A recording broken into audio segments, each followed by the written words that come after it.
Hello बच्चों, आज हम पढ़ने वाले हैं क्लास 11th का chapter number 4 chemical bonding and molecular structure, या फिर हम लोग उसको बोल सकते हैं कि रासायनिक आबंध या फिर अणुओं की संरचना के बारे में हमको इस चैप्टर में पढ़ना है। ठीक है, आप लोग सोच रहे होंगे कि मैंने ये चैप्टर नंबर 4 ही क्यों शुरू किया, क्योंकि इसका नाम क्या है, केमिकल बॉन्डिंग है ना, रासायनिक आबंध। तो जो रासायनिक आबंध चैप्टर है वो बहुत ज़्यादा इम्पॉर्टेंट है, वो ही हमारा क्या है, मेन बेस है। रसायन पढ़ने की शुरुआत जो है वो यहीं से होगी। हम लोग यहाँ पर शुरू से पढ़ेंगे कि कैसे अणु जो है, अणु बनते हैं, कैसे परमाणु जुड़ करके दूसरे तत्वों या यौगिकों का निर्माण करते हैं, है ना। ये सब के बारे में हम लोग इसी चैप्टर में पढ़ेंगे। ठीक है, तो चलो पहले हम लोग स्टार्ट करते हैं रासायनिक आबंध चैप्टर। ठीक है, हम लोग सोचते हैं कि रासायनिक आबंध जो नाम है उसमें सबसे इम्पॉर्टेंट जो शब्द है वो क्या है, बंध है। ठीक है, तो देखो जो बंध है वो क्या होता है, इसको समझना। बंध मतलब जो दो चीज़ों को या दो परमाणुओं को बांध करके रखता है उसको हम लोग क्या बोलते हैं, बंध बोलते हैं। ठीक है, जैसे कि आप लोग ये एग्जाम्पल देखो, यहाँ पर देख रहे होगे परमाणु। परमाणु किसको बोलते हैं, जिसका स्वतंत्र अस्तित्व नहीं होता है ना, उसको हम लोग क्या बोलते हैं, परमाणु कहते हैं। ठीक है, तो जब भी तुमको ये हाइड्रोजन और ये हाइड्रोजन अकेला दिखे, इनका कोई भी अस्तित्व नहीं है, जब हम लोग इनको पढ़ते हैं आवर्त सारणी में तो ये सिर्फ हाइड्रोजन के रूप में होता है, लेकिन जब ये अणु बनाता है तभी इसका उपयोग हम लोग अपने रासायनिक अभिक्रिया में करते हैं। ठीक है, तो शुरू से अपना जो बेसिक कॉन्सेप्ट है उसको क्लियर रखना कि जो परमाणु है उसका क्या होता है, स्वतंत्र अस्तित्व नहीं होता है ना, तो वो स्वतंत्र अस्तित्व बनाने के लिए क्या करता है, अणु का निर्माण करता है। ठीक है, तो परमाणु जो है, हाइड्रोजन, एक हाइड्रोजन और दो हाइड्रोजन, दो परमाणु थे, दोनों परमाणु ने मिल करके क्या निर्माण किया, अणु का निर्माण किया और इनका अस्तित्व बना, है ना। तो ध्यान दोगे, परमाणु को हम लोग एटम बोलते हैं और अणु को क्या बोलते हैं, मॉलिक्यूल। मतलब जो दो एटम है वो मिल करके क्या बनाते हैं, एक मॉलिक्यूल का फॉर्मेशन करते हैं, है ना। तो हम लोग क्या बोल सकते हैं कि जो अणु है वो बहुत सारे परमाणुओं का क्या होता है, सम होता है। मतलब अगर हम लोग दो परमाणु को जोड़ेंगे तो वहाँ पर अणु का निर्माण होता है। ठीक है, अब हम लोग पढ़ते हैं कि बंध क्या होता है। ठीक है, बंध जो है वो ऐसा चीज़ है कि मान लो कोई दो परमाणु है ना, वो दो परमाणु को वो जोड़ करके रखता है, उसमें बॉन्ड बनाता है, वही क्या कहलाता है, बंध कहलाता है। ठीक है, जैसे हम लोग दो दोस्त होते हैं, है ना, तो अगर दो दोस्त हैं तो दोनों दोस्तों के जो गुण हैं वो क्या होते हैं, समान होते हैं, उनकी जो प्रॉपर्टी है वो समान होती है, तभी उनमें दोस्ती होती है। वैसे यहाँ पर भी क्या होता है कि जो दो हाइड्रोजन है उसके बीच में क्या होता है, कोई ना कोई एक बल कार्य करता है या कोई फोर्स कार्य करता है, जिसके कारण से वो दोनों को बांध करके रखता है, और इसी को हम लोग क्या कहते हैं, बंध कहते हैं, है ना। तो रासायनिक आबंध की परिभाषा हम लोग क्या लिख सकते हैं कि जो दो परमाणुओं को जोड़ करके रखता है या बांध करके रखता है, उसके बीच में कोई एक ऐसा क्या होता है, बल होता है या फोर्स कार्य करता है, तो वो क्या कहलाता है, रासायनिक आबंध कहलाता है। ठीक है, अब ये जो रासायनिक आबंध है इसमें बहुत सारे अणुओं के प्रकार आपको दिख रहे होंगे कि देखो, पहला वाला क्या होता है, समनाभिकी द्विपरमाणुक अणु, है ना, ये दिख रहा है। समनाभिकी द्विपरमाणुक अणु का मतलब क्या हुआ कि द्विपरमाणुक मतलब वहाँ पर दो परमाणु मिलकर एक अणु का निर्माण करेंगे, और समनाभिकी का मतलब क्या है कि वो जो नाभिक है वो समान होंगे। जैसे कि दोनों क्या है, यहाँ पर हाइड्रोजन है, इसके बाद दोनों क्या हुए, ऑक्सीजन, नाइट्रोजन और क्लोरीन हो रहा है यहाँ पर। ठीक है, वैसे ही हम लोग देखते हैं समनाभिकी बहुपरमाणुक अणु। बहुपरमाणुक मतलब वहाँ पर बहुत सारे परमाणु हैं। जैसे फास्फोरस को देखो कि फास्फोरस जो है वो चार पी मतलब चार फास्फोरस से मिलकर के बना है, और S8 में 8 जो सल्फर है वो मिलकर के बने हुए हैं, तो इसको हम लोग क्या बोलेंगे, बहुपरमाणुक अणु कहेंगे। वैसे ही विषम नाभिकी मतलब वहाँ पर विषम संख्या में होते हैं जो भी अणु या फिर परमाणु है, तो इसको विषम नाभिकी क्यों बोल रहे हैं, क्योंकि यहाँ पर जैसे यहाँ पर क्या था, सिर्फ पी था, फास्फोरस था, लेकिन ये जो है वो किससे मिलके बना है, हाइड्रोजन से भी और क्लोरीन से भी। वैसे यहाँ पर ये हाइड्रोजन से मिला है और फ्लोरीन से बना है। ठीक है, बट यहाँ पर क्या था कि जितने भी पूरे अणु हैं या परमाणु हैं वहाँ पर कितने थे, सिर्फ सल्फर से ही मिलकर के बने हुए हैं, है ना।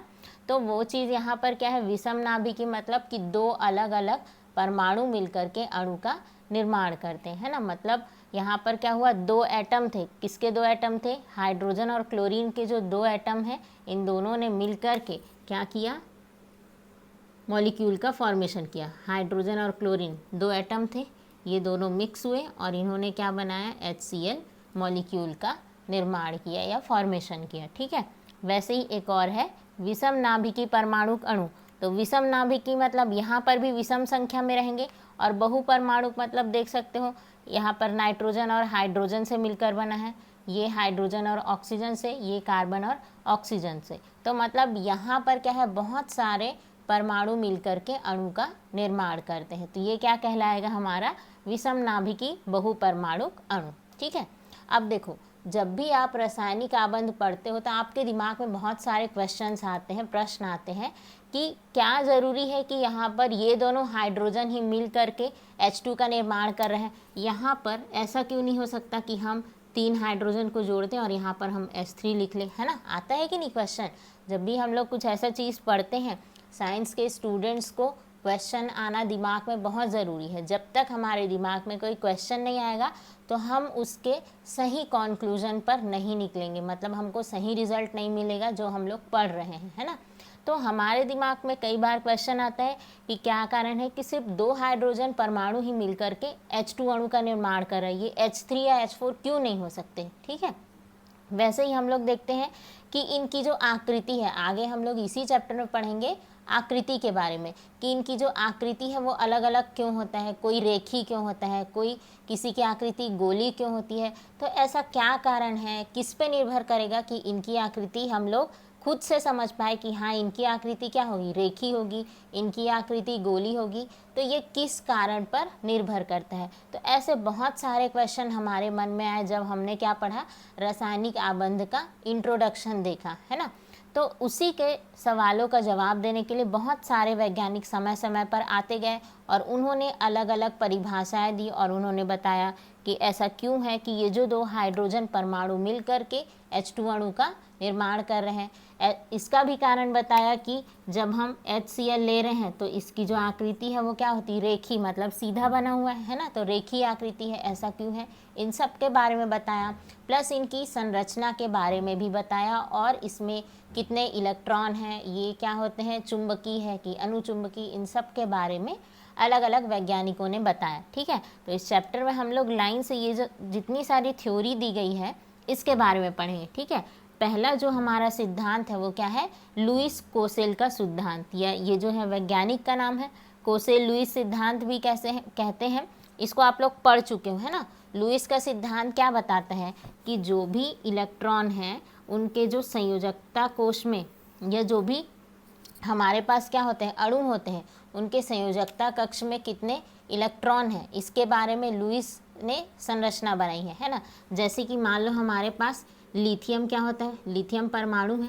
ठीक है, अब इसके अंतिम कक्ष में कितने इलेक्ट्रॉन होते हैं, इसको हम लोग कैसे लिखेंगे, 2 और 1, है ना। लिथियम का परमाणु क्रमांक कितना होता है, 3, तो इसको हम लोग कैसे लिखेंगे, 2 और 1। तो इसके संयोजकता कक्ष मतलब अंतिम कक्ष में कितने इलेक्ट्रॉन है, 1 इलेक्ट्रॉन है, तो हम इसको 1 डॉट से दर्शाते हैं और इसी को क्या बोलते हैं, लुईस डॉट कहते हैं, है ना। इसको आप लोगों ने 9th क्लास में पढ़ा होगा कि ये जो दर्शाने का तरीका है उसको हम क्या कहते हैं, लुईस डॉट संरचना कहते हैं। ठीक है, अब वैसे ही देखो लिथियम हो गया, वैसे ही सोडियम होता है, पोटेशियम होता है, तो इन सबको हम लोग लुईस डॉट संरचना के द्वारा दर्शा सकते हैं। जैसे कि क्लोरीन देखो, है ना, क्लोरीन का परमाणु क्रमांक होता है 17, तो इसको हम लोग कैसे लिखते हैं, 2, 8 और 7, 8, 2, 10 और 7, 17। तो इसके अंतिम कक्ष में कितने इलेक्ट्रॉन हुए, 7 इलेक्ट्रॉन, है ना। तो इसको हम लोग 7 डॉट से दर्शाएंगे, ये हुआ 1, 2, 3, 4, 5, 6 और 7। तो ये जो इस तरीके से मतलब जो डॉट के रूप में हम लोग लिखते हैं तो वो क्या कहलाती है, हमारी लुईस डॉट संरचना कहलाती है। ठीक है, इसके बाद हम लोगों ने इस चैप्टर में पढ़ेंगे संयोजी कक्ष इलेक्ट्रॉन युग्म प्रतिकर्षण, जिसको बोलते हैं VSEPR theory, valence shell electron pair repulsion theory, है ना। तीसरा नियम पढ़ेंगे या सिद्धांत पढ़ेंगे संयोजी बंध सिद्धांत, जिसको बोला जाता है VBT या वैलेंस बॉन्ड थ्योरी। 4th वाला पढ़ेंगे आणविक कक्षक सिद्धांत, जिसको बोला जाता है MOT मॉलिक्यूलर ऑर्बिटल थ्योरी कहते हैं। ठीक है, तो इन सब थ्योरी के जरिए हम लोग धीरे धीरे रासायनिक आबंध के चैप्टर को पढ़ेंगे। ठीक है, अब देखो ये जो लुईस नाम के वैज्ञानिक हैं, इनके बारे में हम लोग सबसे पहले पढ़ते हैं कि लुईस और कोसेल नाम के जो वैज्ञानिक थे, उन्होंने ये देखा कि जो अक्रिय गैसें हैं, अक्रिय गैसों का अंतिम कक्ष का जो इलेक्ट्रॉनिक विन्यास है वो क्या होता है, पूरा तरीके से वो भरा होता है ना। तो पूरी तरीके से भरा होता है, इसलिए वो क्या होते हैं, अक्रिय होते हैं। ठीक है, देखो यहाँ पर हम लोग दो शब्द पढ़ेंगे, एक क्या होगा, अक्रिय, ठीक है ना, और एक होता है सक्रिय। ठीक है, तो अक्रिय और सक्रिय में क्या अंतर है। अक्रिय गैस का इलेक्ट्रॉनिक विन्यास है ना, तो अक्रिय कौन होता है, जिसके कक्षक में इलेक्ट्रॉन पूरी तरीके से भरे हो। ठीक है, जैसे हम लोग पढ़ते आ रहे हैं शुरू से कि कोई भी जो परमाणु है, अणु है, उसका जो इलेक्ट्रॉन है वो कितना होना चाहिए, उसका अष्टक पूरा होना चाहिए। ठीक है, तो जब उसका अष्टक पूरा होगा तो वो क्या होगा, अक्रिय होगा, मतलब उसके पास पूरे इलेक्ट्रॉन है तो वो बंध आगे नहीं बना पाएगा। जैसे कि अगर हम लोग खाना खाते हैं, है ना, तो जब हमारा खाना खाते खाते पेट पूरा भर गया तो क्या हम लोग और खाना खाते हैं क्या, नहीं खाते। तो वैसे ही हमारे पास ये जो तत्व है, कौन कौन से, helium, neon, argon, krypton, xenon और रेडॉन, है ना, ये जो तत्व है इनका इलेक्ट्रॉन क्या होता है, पूरी तरीके से भरा हुआ है। देख सकते हैं हम लोग कि जो लास्ट इलेक्ट्रॉन है वो 2 है, 8 8 8 सब में 8 है, मतलब इनका क्या है, अष्टक जो है वो पूर्ण तरीके से भरा हुआ है ना, ऑक्टेट कंप्लीट है। तो जब इसके पास पूरा इलेक्ट्रॉन है तो वो क्यों बंध बनाएगा, है ना, तो इसीलिए इनको क्या बोलते हैं, अक्रिय गैस कहा जाता है। ठीक है, तो और सक्रिय किसको बोलते हैं, जिसका जो अष्टक पूरा नहीं होता और वो अष्टक पूरा करने के लिए अलग अलग प्रकार के बंध का निर्माण करते हैं। ठीक है, अब यहीं से हम लोग मेन जो हमारे बंध हैं उनके टाइप्स पढ़ेंगे कि कौन कौन से बंध इन जो परमाणु हैं, जैसे कि ये हाइड्रोजन है, इनको बांध करके रखता है ना, कुछ ना कुछ तो होगा इसमें, कोई ना कोई प्रकार का फोर्स काम करेगा या बल काम करेगा या फिर कोई बंध कार्य करेगा जो इनको बांध करके या जोड़ करके रखेगा, है ना। तो इन्हीं सब फोर्स के बारे में पढ़ेंगे। ठीक है, तो हमको याद रखना है कि जो सारे तत्व हैं वो अलग अलग बंध का निर्माण करते हैं, वो सक्रिय होते हैं, लेकिन जो हमारा आखिरी तत्व है, आखिरी जो ग्रुप है पी ब्लॉक का, जो 18वें समूह का जो तत्व है, अक्रिय गैस कहते हैं उनको, वो क्या होते हैं, अक्रिय होते हैं या निष्क्रिय होते हैं, है ना। इनको उत्कृष्ट गैस भी कहा जाता है। क्यों कहते हैं, क्योंकि इनके अंतिम कक्ष में या तो 2 इलेक्ट्रॉन मिलेंगे आपको या फिर 8 इलेक्ट्रॉन, है ना। इसका मतलब क्या हुआ कि इनका जो अष्टक है वो पूर्ण तरीके से भरा हुआ है। ठीक है, तो ये हमारा क्या हुआ, अक्रिय गैसों का इलेक्ट्रॉनिक विन्यास। ठीक है, अब हमने देखा यहाँ पर कि जो भी हमारे पास क्या होते हैं, अणु होते हैं या परमाणु होते हैं, उनको कोई ना कोई जो बंध है वो बांध करके रखता है ना। तो हमको ये जो चैप्टर है उसमें यही देखना है कि ऐसे कौन से बंध है जो अणु या परमाणु को बांध करके रखता है। ठीक है, तो देखो सबसे पहले हम लोग एक बंध के बारे में पढ़ते हैं, जिसको कौन सा बंध कहा जाता है, बंध है। और बंध के प्रकार में हम लोग अभी 3 प्रकार का बंध पढ़ेंगे। एक होता है हमारा आयनिक बंध, ठीक है, इम्पॉर्टेंट है। पहला बंध हमारा क्या हुआ, आयनिक बंध।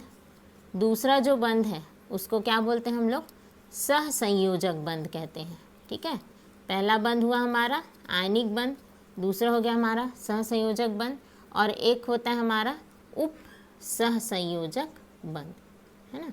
तीसरा बंध हो गया हमारा उप सहसंयोजक बंध। ठीक है, तो हम लोग लाइन से पढ़ते हैं।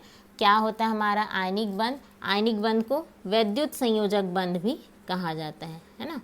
आयनिक बंध को हम लोग क्या करते हैं, वैद्युत संयोजक बंध कहते हैं। ठीक है, तो चलो अब हम लोग लाइन से पढ़ते हैं कि जो बंध है वो कितने प्रकार के होते हैं, 3 प्रकार के हैं अभी जो हमको इस साल पढ़ना है।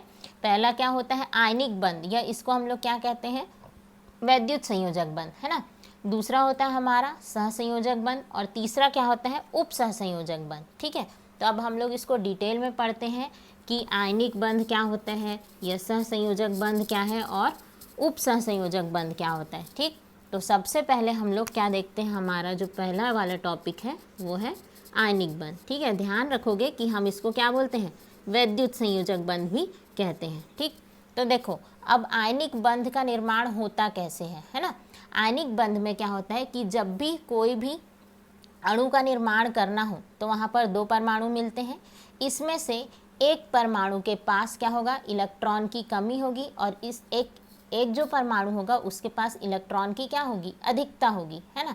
जैसे कि अगर हम लोग एग्जाम्पल में बात करते हैं, हमारा एग्जाम्पल क्या है, मान लो सोडियम क्लोराइड, है ना। तो सबसे पहले देखते हैं हम सोडियम की बात करते हैं। तो ये जो सोडियम है इसका जो अंतिम कक्ष में इलेक्ट्रॉन कितना है, परमाणु क्रमांक होता है 11, है ना। तो इसको हम लोग क्या लिखेंगे, 2, 8 और 1, ठीक। अब देखो यहाँ पर कितना है, 2, 8 और 1, है ना। अब हमको ये ध्यान रखना है कि जितने भी हमारे जो तत्व होते हैं उनको क्या प्राप्त करना है, स्थायित्व प्राप्त करना है, ठीक है। अब वो स्थायित्व चाहे वो एक इलेक्ट्रॉन त्याग कर प्राप्त करे या फिर वो इलेक्ट्रॉन को ग्रहण करके प्राप्त करे, ठीक है। तो यहाँ पर देखो 2, 8 और 1 है ना। तो इसको हमको ये सोचना है कि क्या चीज़ इसके लिए इजी पड़ेगा, है ना। या तो ये एक इलेक्ट्रॉन को त्याग सकता है या फिर ये 7 इलेक्ट्रॉन को ग्रहण कर सकता है अपना अष्टक पूरा करने के लिए। अगर इसने ये एक इलेक्ट्रॉन को त्यागा तो क्या बचा इसके पास, 8 बचा। तो कितने इलेक्ट्रॉन हुए इसके पास, 8 इलेक्ट्रॉन हुए, ठीक है। तो यहाँ पर क्या हुआ, तो ये क्या करेगा, एक इलेक्ट्रॉन त्यागना इसके लिए आसान है ना, ना कि 7 इलेक्ट्रॉन ग्रहण करना। तो ये क्या करता है, इस इलेक्ट्रॉन को ये त्याग कर देता है। तो Na से एक इलेक्ट्रॉन यहाँ से निकला और ये क्या बन गया, Na+ हो गया, है ना। तो कितना बचा इसके अंतिम कक्ष में, 8 इलेक्ट्रॉन, और इस तरीके से क्या हो गया, स्थायी हो गया, ठीक है। वैसे ही जब हम लोग Cl का देखते हैं, Cl का कितना होता है, 17 होता है। तो ये इसका जो, जब हम इलेक्ट्रॉनिक विन्यास लिखेंगे तो क्या लिखेंगे, 2, 8 और 7 लिखेंगे। अब ये जो है या तो क्या करेगा, 7 इलेक्ट्रॉन को त्यागेगा या तो एक इलेक्ट्रॉन को ग्रहण करेगा, है ना। तो इसको एक इलेक्ट्रॉन ग्रहण करना ज़्यादा आसान है, 7 है तो एक इलेक्ट्रॉन ग्रहण कर सकता है आसानी से त्यागने के बजाय। तो ये क्या करता है, एक इलेक्ट्रॉन को ग्रहण कर लेता है, ठीक है। तो अब ये क्या हो गया, Cl-, और ये क्या हुआ हमारा, 2, 8 और 8 हो गया, ठीक है। तो इस तरीके से हमने क्या देखा कि जो आयनिक बंध है वो कैसे बनता है, या तो कोई भी जो हमारा तत्व है वो इलेक्ट्रॉन को त्याग सकता है या कोई तत्व इलेक्ट्रॉन को ग्रहण कर सकता है, और उसमें इस प्रकार करने से आवेश आ जाता है, या तो धनावेश आएगा या फिर ऋण आवेश, है ना। तो ध्यान देना, जब कोई भी तत्व इलेक्ट्रॉन का त्याग करता है तो उसमें क्या आता है, धन आवेश। धन आवेश हमेशा ये बताता है कि यहाँ पर इलेक्ट्रॉन की क्या है, कमी है। और अगर कोई भी इलेक्ट्रॉन को ग्रहण करता है, जैसे इसने इलेक्ट्रॉन को ग्रहण किया, है ना, तो इसके ऊपर कौन सा आया, निगेटिव चार्ज आया। तो ये क्या बना हमारा, 2, 8 और 8, और इस तरीके से इसका अष्टक पूरा हो गया। तो ये जो है वो क्या कहलाता है, आयनिक, है ना। और क्या देख सकते हैं हम लोग, जहाँ पर धन और ऋण आवेश वाले जो हमारे अणु दिखे तो वो क्या, वहाँ पर कौन सा बंध बनता है, आयनिक बंध का निर्माण होता है, ठीक। अब इसको हम लोग कैसे देखेंगे, देखना, ये जो सोडियम है ना, सोडियम ने क्या किया, इसके पास एक इलेक्ट्रॉन था, ये एक इलेक्ट्रॉन, और क्लोरीन है, क्लोरीन के पास कितने इलेक्ट्रॉन थे अंतिम में, 7 इलेक्ट्रॉन, 1, 2, 3, 4, 5, 6 और 7, है ना। अब यहाँ हम लोग क्या देखते हैं कि इसका जो अष्टक है वो कैसे पूरा होगा, अगर ये अपना एक इलेक्ट्रॉन इसको दे देगा, अभी इसके पास 7 है, अगर ये एक इलेक्ट्रॉन लेगा तो इसका अष्टक पूरा हो जाएगा, और ये देगा तो इसका अष्टक भी पूरा हो जाएगा।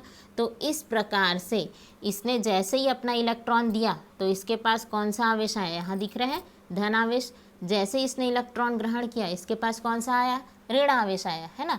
तो एक ने इलेक्ट्रॉन का त्याग किया और एक ने इलेक्ट्रॉन को ग्रहण किया, और इस तरीके से यहाँ पर क्या बन गया, Na+ और Cl- का निर्माण हुआ। तो इस टाइप का जो भी बंध बनता है उसको हम लोग क्या बोलते हैं, आयनिक बंध या वैद्युत संयोजक बंध कहते हैं, ठीक है। एकदम क्लियर रखना, आयनिक बंध क्या होता है, या तो वहाँ पर इलेक्ट्रॉन को कोई त्यागेगा या तो इलेक्ट्रॉन को ग्रहण करेगा, है ना। तो जब इलेक्ट्रॉन को त्याग रहा है तो धन आवेश, जब इलेक्ट्रॉन को वो ग्रहण कर रहा है तो उसमें क्या आ जाएगा, ऋण आवेश आएगा, ठीक है। चलो अब हम लोग अगला बंध पढ़ते हैं, ये हमारा हो गया आयनिक बंध। अब हम लोग क्या पढ़ते हैं, सहसंयोजक बंध, ठीक है। जो सहसंयोजक बंध है वो हमारा नाम से क्लियर है ना। कैसे क्लियर हुआ सहसंयोजक बंध, जहाँ पर इलेक्ट्रॉन की क्या होती है, साझेदारी होती है। मतलब जब दो कोई भी जो परमाणु हैं वो इलेक्ट्रॉन का क्या करते हैं, साझा करते हैं, शेयरिंग करते हैं, तो वहाँ पर क्या बनता है, सहसंयोजक बंध का निर्माण होता है, ठीक है। तो ये जो सहसंयोजक बंध है हम लोग देख सकते हैं किसके किसके बीच बनेगा। जैसे कि अगर हम देखें कि मान लो हाइड्रोजन है, ठीक है, जैसे ये हाइड्रोजन है, इसके अंतिम कक्ष में एक इलेक्ट्रॉन है, प्लस ये हाइड्रोजन है, इसके अंतिम कक्ष में भी एक इलेक्ट्रॉन है। तो इन्होंने क्या किया, इसने अपना एक इलेक्ट्रॉन दे दिया और इसने अपना क्या किया, एक इलेक्ट्रॉन दे दिया, और दोनों ने एक सिंगल बॉन्ड बनाया, मतलब एकल बंध बनाया। तो इसको क्या बोलते हैं हम लोग, सहसंयोजक बंध। मतलब यहाँ पर क्या हुआ, इलेक्ट्रॉन की साझेदारी हुई, तो इसी को हम क्या कहते हैं, सहसंयोजक बंध कहते हैं। ठीक है, अब ये जो सहसंयोजक बंध है, यहाँ पर क्या होगा, अलग अलग प्रकार के परमाणु होते हैं। जैसे कि इसमें 2 प्रकार के परमाणु हैं, एक क्या होता है, समपरमाणु, है ना। तो समपरमाणु में क्या होंगे, 2 समान प्रकार के बंध होते हैं, जैसे कि H2 हो गया, O2 हो गया, या Cl2 हो गया। तो ये हमारे क्या होंगे, यहाँ पर समान प्रकार के बंध बना रहे हैं। वैसे ही विषम परमाणुक अणु, है ना।